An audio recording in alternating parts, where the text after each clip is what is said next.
estem davant d'una cosa que jo crec que ningú dels que està aquí, de fet ningú dels que està viu en aquell moment ho ha viscut mai, que és un canvi de model energètic. Estem davant d'això. En realitat no estem parlant de vehicle elèctric. En realitat estem parlant d'energia, estem parlant de l'acumulador d'aquesta energia. Però en tots aquests cotxes elèctrics que han intentat existir sempre han estat amb una tecnologia de fa 200 anys. En tot això apareix una empresa que no té res a veure amb el sector de l'automoció, una empresa de Silicon Valley que aposta per la mobilitat elèctrica, però no aposta per la mobilitat elèctrica com un cotxe, sinó com un model energètic. I la posa en un paquet.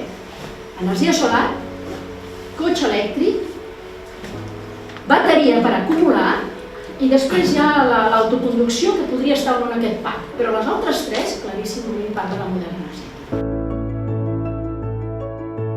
Per iniciatives com l'Electrocat és una activitat totalment positiva que potencia la formació en el vehicle elèctric a partir del disseny i la construcció d'un vehicle que obliga els alumnes a esforçar-se i superar els reptes de treball en equip, elements que són imprescindibles a la nostra professió. Per nosaltres l'Electrocat té més aspectes positius que no pas negatius. Pensem que millora la competència del cicle formatiu i que la preparació de l'alumne és evident que també té una millor formació. Al final, les empreses són molt egoistes, no participem en això perquè sí, participem en això perquè creiem que ens ajuda a ajudar a formar la gent. És a dir, nosaltres el que més trobem a les empreses és la falta de gent molt qualificada i molt preparada. I l'única manera d'aconseguir-ho és implicar-s'hi.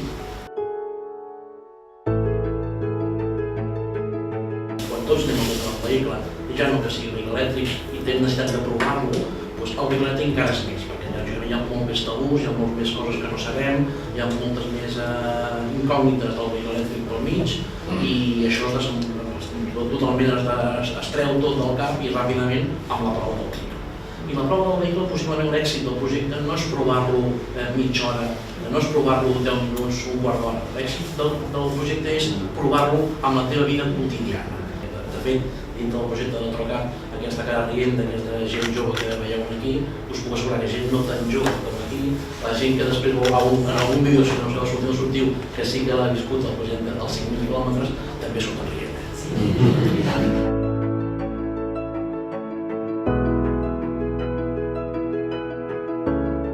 Però estem al segle XXI, i al segle XXI la planificació dels projectes no va de dalt cap a baix, sinó que neixen de baix i pugen cap amunt. I això l'alcaldessa, que ho entenc perquè ja hem escoltat alguna vegada explicant-ho, té a veure amb que hi ha determinats llocs a Catalunya en què un o més ajuntaments es posen d'acord i constitueixen una plataforma, una associació, primer una plataforma, primer unes sinergies i després una associació que situa dos focus importants per de promoció econòmica territorial i els situen en la seva agenda i decideixen que aquests són els dos eixos amb els que treballaran la promoció econòmica del seu entorn durant els propers anys. Entre administracions, també la col·laboració del sector privat, com s'ha vist també en aquest projecte. És a dir, estem davant d'un projecte molt global. Vosaltres teniu la dimensió perfecta per fer-ho. Per tant, ni se us acudeixi frustrar-vos pel camí i deixar-ho estar, perquè, insisteixo, no hi ha volta enrere.